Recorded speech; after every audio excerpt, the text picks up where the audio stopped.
All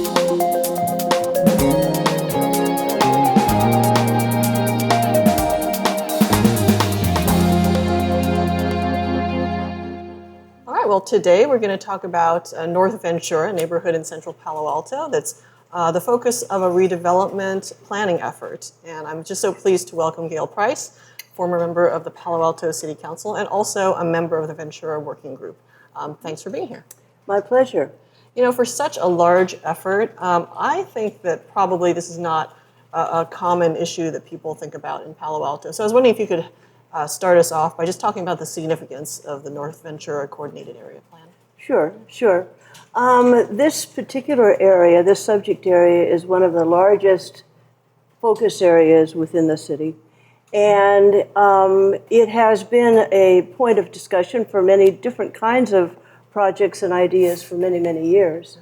And in the last maybe 10 years or so, this issue has come up several times about the idea of looking at this comprehensively, not just, one parcel by parcel, but have a systematic, comprehensive approach to develop a plan, which is a long-term land use and planning exercise that will result in policy guidance for that immediate area.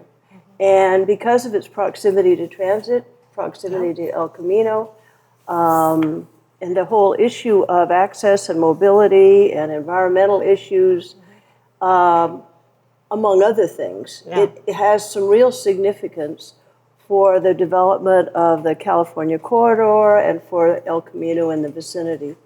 And it's a wonderful opportunity to be thoughtful about that. Now, you have a background in city planning and also transportation. This must be a dream because there's Caltrain, there's El Camino. Absolutely. It couldn't be a better location in that regard.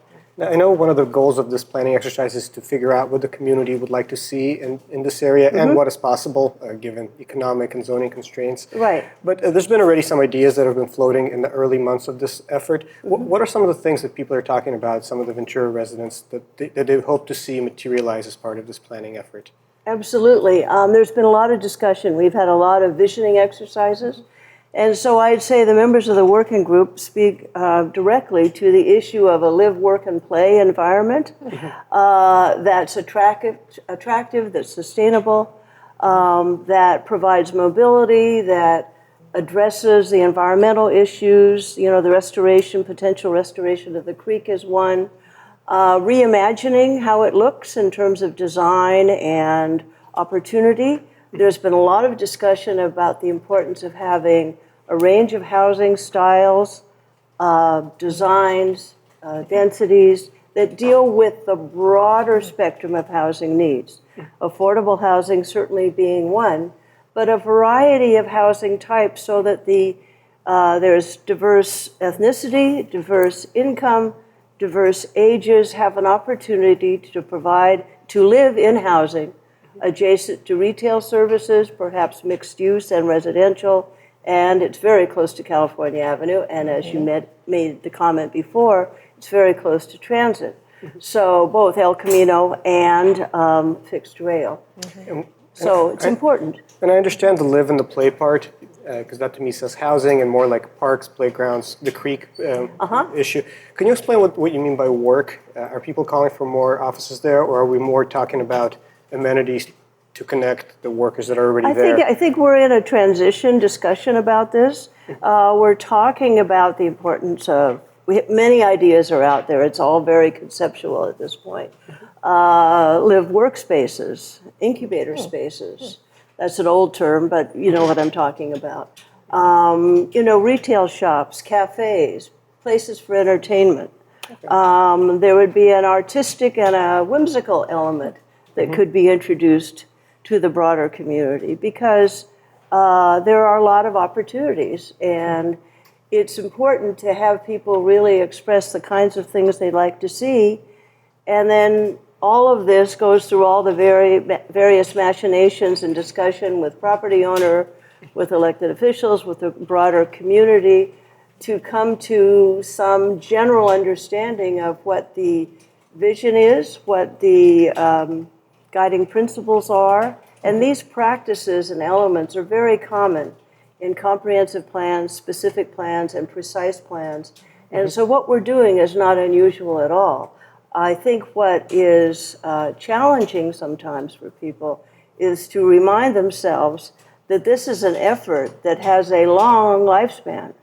It could be 5, 10, 20 years, depending on the economic cycle, property owners' interests, political environment. I mean, as I've said many times, honestly, elected officials come and go, property owners come and go, vision, elements of a vision that's appropriate now or in 10 years may be modified. But that's why it's important to be very thoughtful and future thinking as well, to come up with a plan that is sustainable and that has flexibility, because as we all know, we're not prophetic. We don't know exactly what the economic, cultural, artistic, and political environment will be in 5, 10, or 20 years. So we need a plan that embraces that flexibility, provides development standards, provides, a lot of detail, recognizing there has to be some flexibility.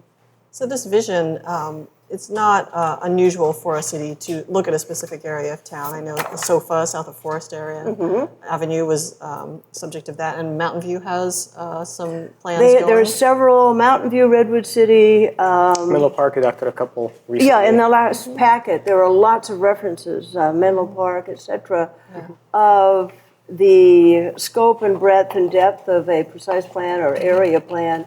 And I think it's really valuable for the community to look at those links to get a better appreciation of what these are and what the goals of these plans are. Yeah, I don't know that anyone would be against planning, visioning, trying to find the best uses. But sometimes plans come to fruition and sometimes they're shelved. Are there key elements that make the planning process successful in the end? I'd say in the end, political support for an outcome is very important, because ultimately it goes to the city council. I think the economics and the goals and needs of a developer as well, and property owners, because we're not estranged from property owners. We're supposed to be working in partnership with them, and we may agree or disagree. And what are the community benefits that could come from this, for example? What's the required infrastructure to support this kind of effort? And we don't have funding for all that at this moment. We don't have funding that's falling from the sky. And you don't own the properties And either. we don't own the property. This is not a blank sheet of paper. This is not publicly owned, in its entirety. Yeah. So how do you come up with a blend of perspectives and interests? And I think a really important part is with the modification of the scope of services, there's more attention to economic feasibility, and funding, mechanisms. Because, as I mentioned before, this doesn't magically happen. You have to have a process for it, and you have to have the resources to do it. Well, and to your point about the politics and the council being able to embrace it, I'm thinking of two recent, what they called coordinated area plans in the East Meadow Circle area and in the Cal Avenue area. That took many months and ultimately went nowhere because the council had decided it wasn't ready for prime time. Right. So Palo Alto has a very mixed record with these kinds of exercises, but there's one example that everyone loves and talks about all the time, and I'm sure you know what it is. I do. SOFA. So I know you weren't involved with that process. You mentioned you were on the school board at the time, but I'm sure you guys have all heard about SOFA and what it achieved. And I'm just curious whether you see any parallels between SOFA and what the North Ventura Working Group is doing, or if it's too different of a beast. I think they're somewhat different situations. But are there any learning lessons, even despite these differences? Well, I think you're dealing with areas that are sort of structurally very different, and existing conditions very different. And so the scope, too, different. So I'd say there are some process pieces which may be similar. It was a very engaged, equivalent to a working group. There was strong interest in having that happen. And I think that's very valuable. There's no question about it. And the real challenge is, how do you maintain that energy and focus and get the political support to actually bring it to fruition? But I think it's important to also look at other plans in the region in terms of what they've planned for and what they've achieved, because I don't think our benchmark should necessarily just be Palo Alto, as I said before. I think we have to look, we're part of a region, and other cities have done incredible jobs, not in every case, but I think we can learn a lot from those processes as well. Palo Alto, of course, has a reputation of taking far longer than other cities in some of these things, as Great Separation reminds us every few months. Yeah, and I was a principal planner in Sunnyvale, and I can attest to that. Well, as a former professional planner, I do want to ask you, there's been a bunch of proposals from the working group for making some reforms, and there was a whole list, which I'm not going to go through now, but a few examples include having co-chairs or having subcommittees. Are there any things that you think would be good to introduce from a process standpoint? Well, I like the idea of co-chairs, because I think that it helps focus the agendas, and it gets input and working with the staff and developing a relationship and a rapport with staff. They are not completely separate from the stakeholders that are critical to this whole area. So I think that's very important. The issue of subgroups or committees I have concerns about. It's not that further discussion of these topics is not important, but I'm more of the mind that we need to begin to have things to respond to, because I think that's going to make a big difference. Maybe an ad hoc approach would be useful, to have sort of groups of people interested in a specific topic. But I look at it in a very pragmatic way as a former planner myself. Would those require, or could they possibly require, extra staff time, extra consultant time? All that kind of thing expands the needs for resources. And I don't think it's necessarily responsible that we keep expanding that. So I guess we should be in the process of discovering what's the most efficient way to get the ideas on the table and to then have a thoughtful discussion. And it's worth noting that last week the City Council voted 4-3 to kind of direct staff to come back with a contract, which just goes to the point that the more you expend resources, the less political support you might have for future proposals. That's always a sensitive issue when you're sitting up there and using city resources. And, you know, all the plans that we have, I've made reference to, all of those were, I'm sure, costly enough. You know, everyone's trying to earn a living. You've got to have all these projects done, the planning process. But I do think it's important to be careful about what your expectations and what you're asking of staff, because that does require time, attention, and it does have impacts on work plans. So I'm in favor of it when it makes sense. I think at this point, until we start seeing real products, I am not saying if people want to caucus on a specific, like the restoration of the creek or some other issues that come up, but I think we have to be mindful of how does that impact the pace, the process, and the overall activity directed toward the production of a plan. Talking about some of the existing conditions over in that area, Fry's is obviously, the Fry site is a big deal. It's identified for potential housing. Housing opportunity site. In the housing element. It seems like that holds the best promise in Palo Alto for additional housing. So the Sparta organization at this time says that it's not particularly interested in redeveloping that site, that building. Ideally, they would be willing, because then they'd give you more flexibility. So you're talking about realities. How do you kind of factor in monkey wrenches like that into the planning process? Well, I'm a very, when I am a good mood, I'm a very thoughtful person. Okay, so I think that what's happening right now may not have a long-term impact, because this is a process that's going to go on for some time. And until we have the economic feasibility studies, until we have some of the more refined thinking about alternatives, I think it's premature to say this is the way the exercise will play out. Now, I'm not minimizing in any way the Sobrato's comments about what their initial goals are, et cetera. I think it is important to recognize that property owners do have some rights, and the economic viability is important as part of the mix. So you saw the letter I wrote to the city council and to all the members of the working group. I guess one of the things I was suggesting is that, for instance, community benefits and the desires of the community and how we pay for them, and incentives for developers. These are very, very common practices that are used everywhere. So what are some of the incentives that might be useful for us to get more assets for the community?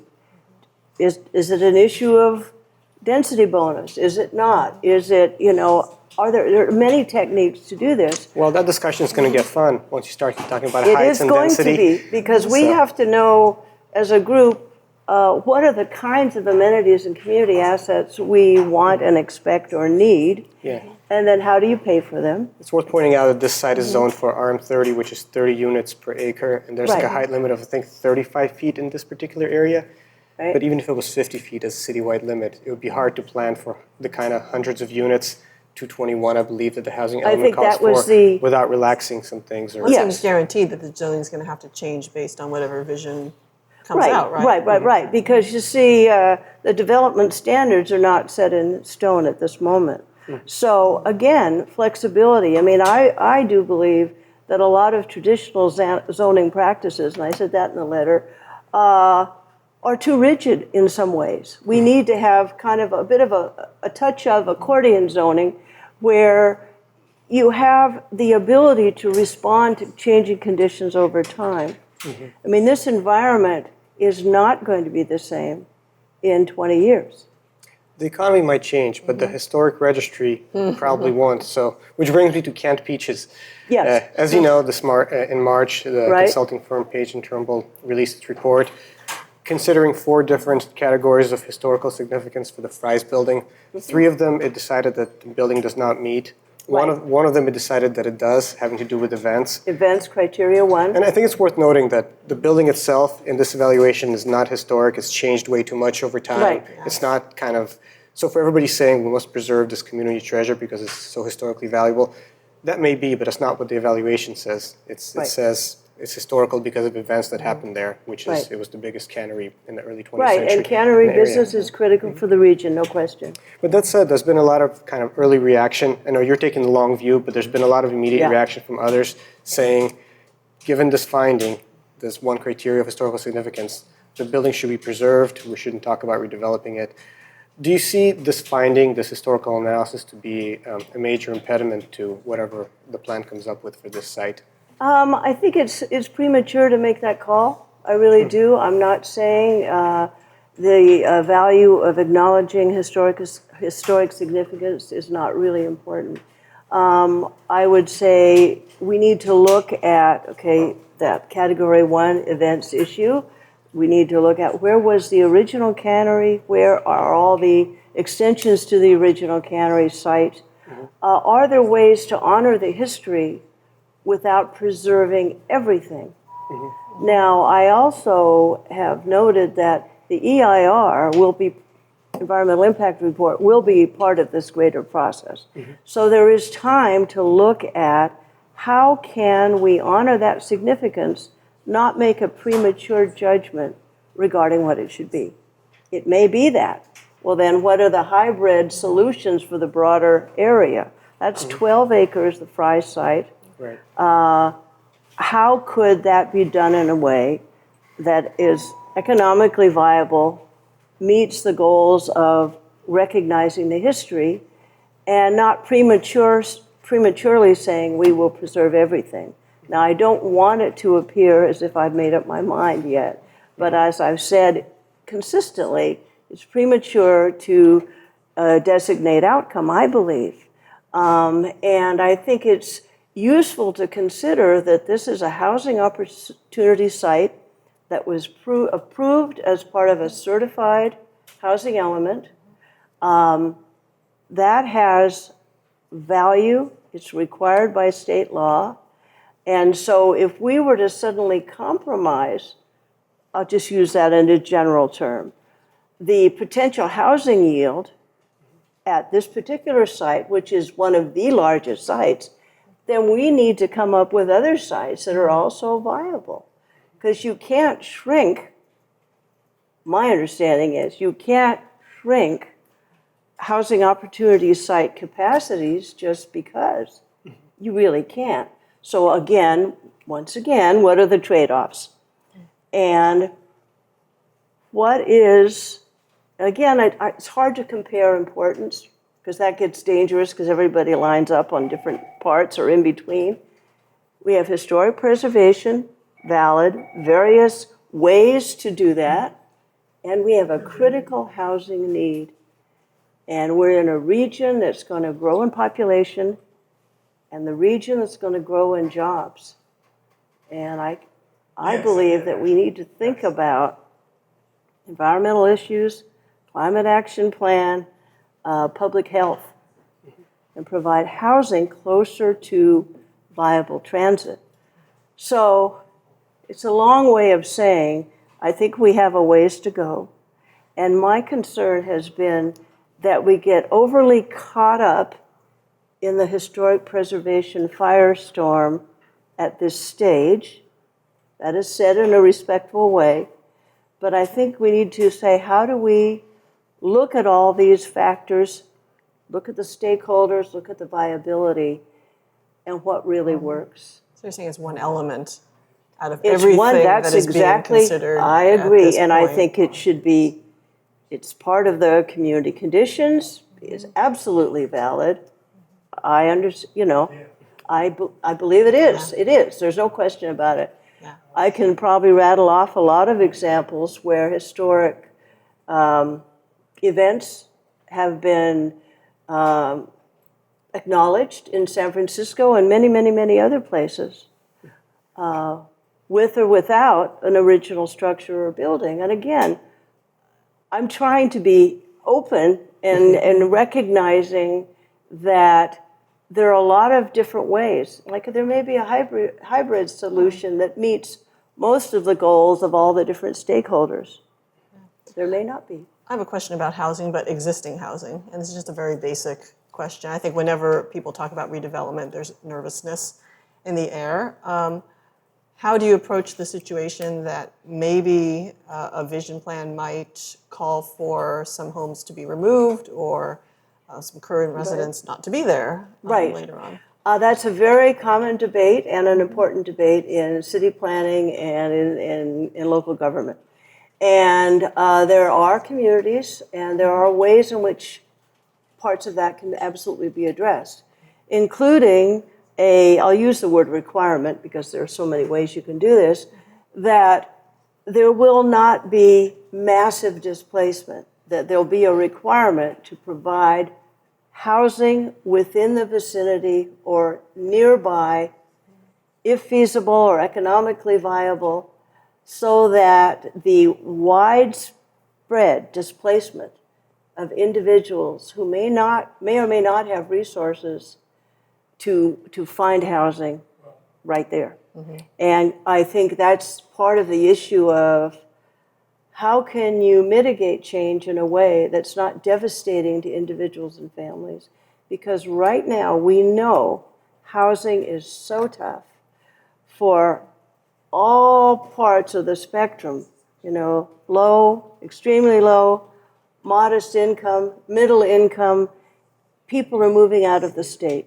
My youngest son is a teacher, and he moved to Portland, Oregon because they couldn't afford to live here.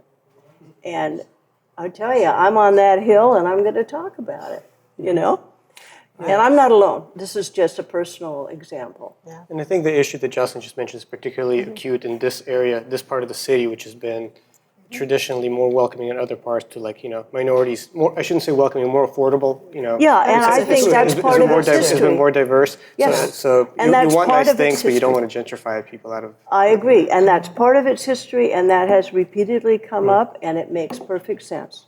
Well, I appreciate that you have a very long view of let's not panic about the history or Sobrato's position. This is a long-term document. But I think we've seen the council kind of shift in its outlook.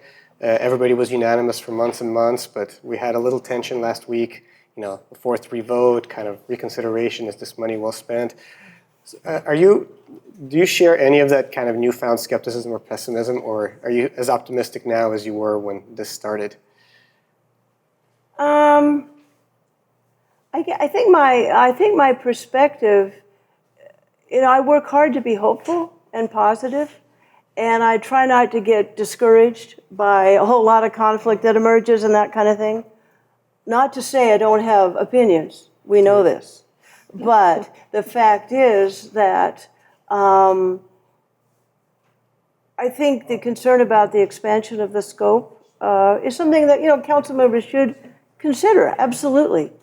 But if the expansion is to make the economic feasibility and these other kind of market feasibility elements kind of more comprehensive, I think that is a critical expansion of scope. And it's also an expansion of scope based on the council's direction from March, which just also makes it a little strange. Right, we've gone to the council a couple times, how do I put this? You never know what a council member is going to say. Well, they ask for many things in March, and then in August they get angry that you come back with a contract and saying it's going to take longer to research. And sometimes there's not consistency. Sometimes there's absolute consistency. And who am I to say, that's good, bad, or in between? It's the nature of the beast, I think, for sure. I think a split vote just reflects kind of the attitudes and politics and concerns of the moment, and may not, be something that's a consistent pattern from here on out. It could be, but like I said, not being prophetic, it's hard to tell. You're a planner. I thought being prophetic is part of the job description. I know. But I also knew that, I've often felt that often the professionals are have a different perspective than elected officials. And professionals are not running for office, and professionals have a responsibility to give the best based on their knowledge and their expertise. And of course, I want to think elected officials do the same. Some do, some don't. They also want to get reelected. Yeah. And some people are more attentive to deadlines and getting things done on their watch than others. Right. And some people are more mindful of what does this mean when you say, do this, how does it affect everything else they also want done? And I think I was particularly sensitive to that. Well, I've appreciated your thoughts on the North Ventura area. Is there anything that we didn't cover that you wanted to mention at this point? Let's see, I think we've covered most issues. I do think it's important that we look at this as a document that embraces some of the modification in thinking regarding zoning flexibility, environmental impacts, water stewardship, mobility, how we're using cars or not, how we're getting around, all these things. The sustainability. Sustainability, climate action plan, these are all the things that should be factored into the thinking. Because I think if we don't, again, I don't think we've had enough discussion at the working group level of what's the state of the art in planning for future neighborhoods. That's essentially what we're doing. And I think we need to really have those thoughtful conversations. So don't look back, don't look now, but look ahead. Right.